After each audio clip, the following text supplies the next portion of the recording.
तीन डिपार्टमेंट है X Y Z, पहला डिपार्टमेंट, दूसरा, तीसरा, particular X Y Z, particular X Y Z, बन गए डिपार्टमेंट। अब डिपार्टमेंट में जैसे जैसे क्वेश्चन में बोलता जाए, कल हमने जो फाइनल काउंट करा, opening stock, purchase, sale, closing stock, direct expense ऊपर, इनडायरेक्ट एक्सपेंस नीचे, वही तो बना है। बस एक की जगह तीन डिपार्टमेंट, बाकी सब चीजें सेम है। स्टार्ट करते हैं, परचेज दे रखी है, कितनी कितनी बताते जाना, 160, आगे 80,000, ये आ गई परचेज। आगे क्वेश्चन में बोल रहा है सैलरी एंड वेजेस टोटल में है, रेंट टोटल में, सैलरी एक्सपेंस टोटल में, प्रॉफिट टोटल में है, लेकिन सेल्स और क्लोजिंग स्टॉक अलग अलग इंडिविजुअल दिए हुए हैं। पहले बाय सेल्स करके डाल देते हैं, कितना,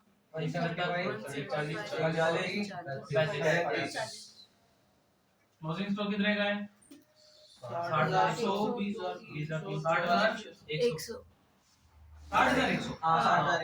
आगे 20,144, चलो ये हमारा क्लोजिंग स्टॉक आ गया। अब क्वेश्चन में डायरेक्ट एक्सपेंस वगैरह की इंफॉर्मेशन नहीं है, तो डायरेक्ट एक्सपेंस इग्नोर मारते हैं, बैलेंसिंग भी करके जीपी निकाल लेते हैं।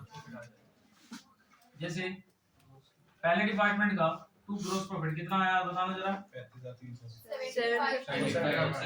75, डिपार्टमेंट वाई का 35,300, इसका लॉस आ गया होगा, ग्रॉस लॉस कितने का, 400। इसका टोटल यहाँ दिखा देंगे तीनों का, क्रॉस में शिफ्ट कर लेंगे, जीपी जैसे हमने कल सीखा था, शिफ्ट करा, इसको यहाँ शिफ्ट करा, लॉस लॉस, यहाँ तक क्लियर है। अब इसके बाद हमने एडजस्टमेंट करनी है, एडजस्टमेंट के अकॉर्डिंग सारे खर्चों को अलग अलग बांटना है। पहला adjustment, transistor and tape recorder have been sold in showroom and repair made in factory. बात समझते हैं, ये जो तीन डिपार्टमेंट है इसके टुकड़े कर लिए गए, ये हमारी फैक्ट्री, ये हमारी फैक्ट्री, ये हमारा शोरूम, समझ आ गया। शोरूम का स्पेस बड़ा है, फैक्ट्री का स्पेस छोटा है। उसने एक बात भी बोली, ट्रांजिस्टर और टेप रिकॉर्डर बिकते हैं शोरूम में, मतलब पहले जो x और y बिकते हैं यहाँ, z बिकता है यहाँ, धन आ गई यहाँ तक, कोई दिक्कत। ये एरिया के हिसाब से बता रखा है, कैसे पढ़ते हैं। Appointment of the salary and wages, showroom की है 1/4, फैक्ट्री की है 1 की है 3/4, शोरूम की 3/4, कोई बात नहीं, इसमें शोरूम की है 3/4 और फैक्ट्री की है 1/4, तो इसके टुकड़े कर लेते हैं। 3/4 एरिया ये है, 1/4 एरिया ये है, ठीक है। सैलरी मेरे पास है कितनी की, 48,000। अब एक बात को समझो, 48,000 का अगर मैं 1/4 करूं तो कितना आएगा, 12,000, और यहाँ कितना आ गया, तो इतना तो मेरे को पता लग गया, 12,000 रुपए इधर का आ गया। सैलरी एंड वेजेस जो भी था उसको मैंने 12,000 यहाँ डाल दिया फैक्ट्री में, फैक्ट्री मतलब तीसरे में। बात आती है 36,000 को दो एक्स और वाई डिपार्टमेंट में बांटना है। कैसे बांटना है, नीचे बता रखा है, 1:2 की रेशियो में। 3 से डिवाइड किया 12,000 और 24,000, समझ आ गया कैसे बांटना है। मुश्किल है, ये तो आसान है। आगे चलते हैं। रेंट ऑफ द फैक्ट्री 500 रुपए पर मंथ, फैक्ट्री का रेंट है 500 रुपए पर मंथ। फैक्ट्री मतलब कौन सा डिपार्टमेंट, थर्ड। 500 पर मंथ, साल का कितना, हो सकता है क्वेश्चन 6 महीने का, हो सकता है 3 महीने का, हो सकता है पूरे साल का हो, कुछ नहीं लिखा तो पूरे साल का है, वैसे लिखा हुआ ऊपर पूरे साल का है। तो यहाँ पे 500 × 12 करके 6,000 रुपए रेंट आ गया तीसरे का। टोटल रेंट कितना दे रखा है ऊपर चेक करना, 10,800 में से 6,000 तो यहाँ चला गया, बचा कितना, 4,800। क्वेश्चन में ऊपर लाइन में बोल रहा है कि डिवाइडेड इक्वली, दोनों में इक्वली बट रहा है, कितना, 2400। यहाँ तक समझ आ गया होगा। नेक्स्ट पढ़ते हैं, सन्ड्री एक्सपेंस सेल्स रेशियो में बांटने हैं। तो सेल्स रेशियो हमारे पास जो सेल्स है इसकी रेशियो बना लेते हैं, 175 रेशियो 140 रेशियो 35। इसको बेशक काट के बना लो चाहे बिना काटे बना लो। ये बनी 541। 541 में सन्ड्री एक्सपेंस को बांट लेते हैं, बताओ जरा कितने कितने बटेंगे, 5500, 4400, 1100। आगे समझ आता है। अब करना क्या है, इसकी बैलेंसिंग करके यहाँ पे नेट प्रॉफिट निकल आएगा, हो गया डिपार्टमेंट सोल्ड। आगे समझ आता है, सिंपल। बंद कर दो। कितने डिपार्टमेंट है, 2। ये तो आसान वाला है, हो जाएगा, टफ वाला करो, नहीं इससे हो जाएगा, इसमें समझ आ जाएगा। चलो आवाज नहीं यार, देखो ओपनिंग स्टॉक कितने का है, 40 और 24। यदि क्रेडिट नेट में है ओपनिंग स्टॉक, ओपनिंग स्टॉक किस side, right side, credit debit, किस साइड, जल्दी बता, डेबिट है, लेफ्ट या राइट, इधर होता है, इधर होता है यार। चाहते हैं तो दस बोले कितना 40,000 और 24,000। आगे दे रखा है परचेज दी हुई है 184 136, परचेज डाल दो 184 और 136, यहाँ तक तो सभी का आता होगा। उसके बाद कैरेज इनवर्ड हमारा डायरेक्ट एक्सपेंस है, कितना कितना 4 उसके बाद क्या है कितने 24 और 16। उसके बाद क्या है सेल्स कितनी है 224 बाई सेल्स करके 280 224।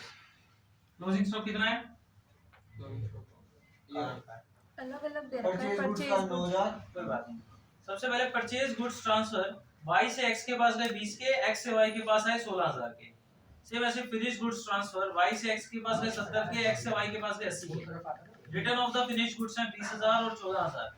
सेम ऐसे क्लोजिंग स्टॉक परचेज गुड्स का और फिनिश गुड्स का दे रखा है। पहले क्लोजिंग स्टॉक ही चढ़ा देते हैं, परचेज का और फिनिश का लास्ट में दे रखा है, बिल्कुल लास्ट में 9,000 और 12,000 और फिनिश का कितना है 48 और 28,000। यहाँ तक समझ आ गया। परचेज का और फिनिश गुड्स का क्लोजिंग स्टॉक चढ़ा दिया। अब बात आती है एक डिपार्टमेंट ने दूसरे डिपार्टमेंट को गुड्स ट्रांसफर करे हैं, यहाँ लिखा तो ट्रांसफर। आई समझ बात? ट्रांसफर में कितना है y ने x को माल दिया कितने का 20।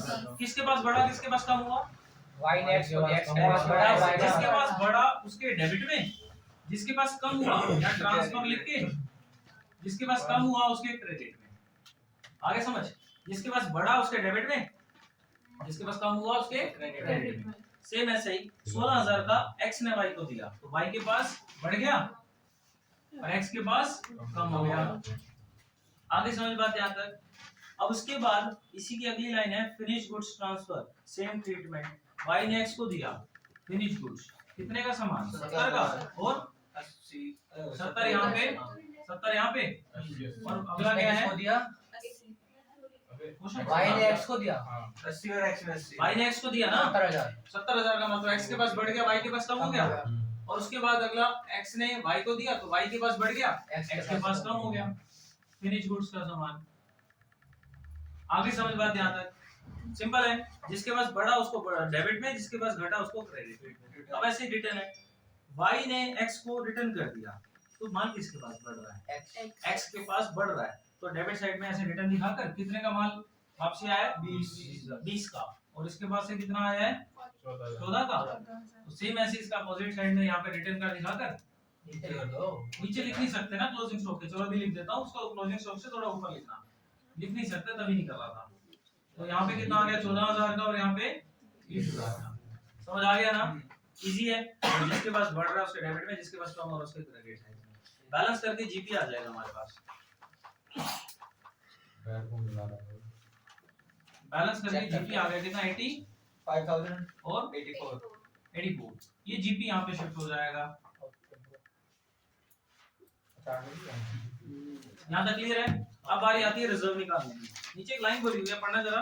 Purchase goods have been transferred mutually at the respective department purchase cost finish goods of department market price that is 20% of the closing finish stock which is each department represent the finish goods of the that department.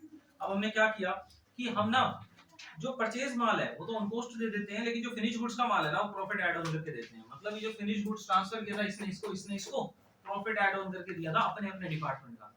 मतलब मान लो मेरा department इसके department को 20% profit add करके दे रहा है, इसका department मेरे डिपार्टमेंट को 16% प्रॉफिट का माल बेच रहा है। तो एक दूसरे को प्रॉफिट का माल बेचा था, लेकिन कंपनी तो एक ही है, दोनों का प्रॉफिट मर्ज होकर कैंसिल हो जाएगा। इसको बोलते हैं स्टॉक रिजर्व। वो निकालने के लिए आपको पहले ये पता करना पड़ेगा प्रॉफिट है कितना उसके अंदर, परसेंटेज ऑफ प्रॉफिट। वो निकालने के लिए एक बार देखो बुक में जरा। सबसे पहले तो जैसे जैसे क्वेश्चन चलाते हैं इसकी डिटेल बनाते हैं। सबसे पहले क्वेश्चन में जो जो पूछता जाओ बताते जाना। सेल, टोटल सेल कितने की है अलग अलग डिपार्टमेंट की बताना। 224। यहाँ तक समझ आया।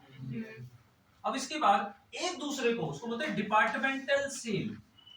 एक दूसरे को कितना माल बेचा था उन्होंने, इसमें फिनिश गुड्स का। इसने इसको कितने का बेचा था 80 का, इसने इसको कितने का बेचा था 70 का।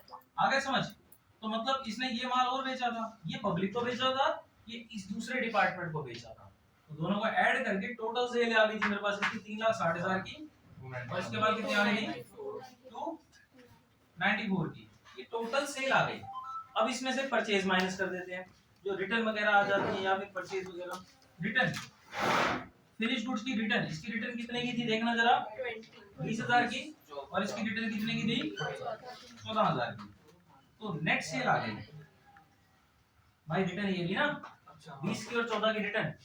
देख पब्लिक को बेचा इतने का माल, एक दूसरे डिपार्टमेंट को बेचा इतने का माल, टोटल सेल हो गई। टोटल सेल में से रिटर्न माइनस कर दी, रिटर्न माइनस करने के बाद जो वैल्यू आई मेरे पास नेट सेल्स 3,40,000 की यहाँ पे आ गई और 2,80,000 की यहाँ पे आ गई। तो दिक्कत है यहाँ तक।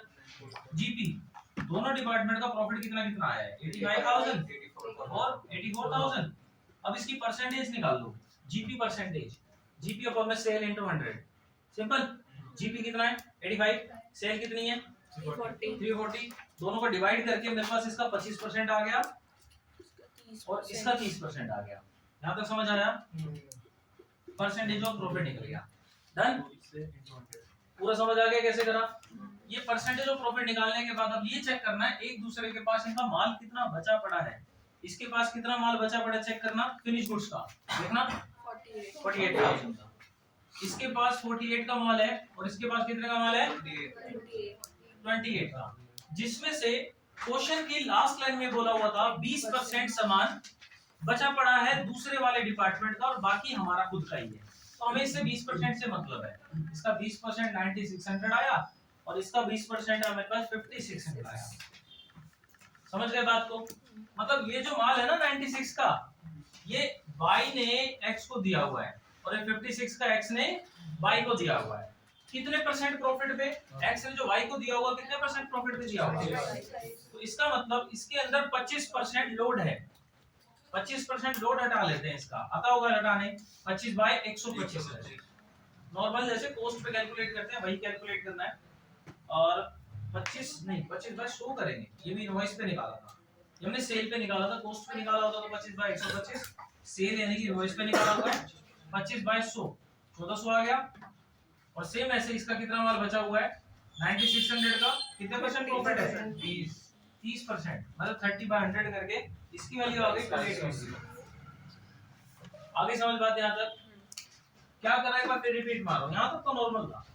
जीपी नीचे शिफ्ट किया, sale departmental sale minus return net sale को जीपी से डिवाइड किया, परसेंटेज आ गई। उस परसेंटेज को इतने का क्लोजिंग स्टॉक इनके पास बचा हुआ था फिनिश गुड्स का, जिसका 20% उसने बोला था कि एक दूसरे डिपार्टमेंट का ट्रांसफर है, इतना इतना, उसका 30% और उसका 25% निकाल दिया। इसका 30, इसका 25, जो वैल्यू आ गई इसको बोलते हैं स्टॉक रिजर्व यानी कि लोड। बैलेंस करके ये आ जाएगा क्वेश्चन खत्म। आगे समझ यहाँ तक पक्का? डिपार्टमेंटल में एक क्वेश्चन वो, एक क्वेश्चन ये, एक क्वेश्चन ओरली कर लेते हैं, उसमें बस एक छोटा सा टॉपिक है वो भी साथ साथ चल जाएगा। ओरली पढ़ लेना, करने की जरूरत नहीं। चलो इसको बंद कर दे, इसको बस फटाफट फोटो खींच के चलते हैं अपन।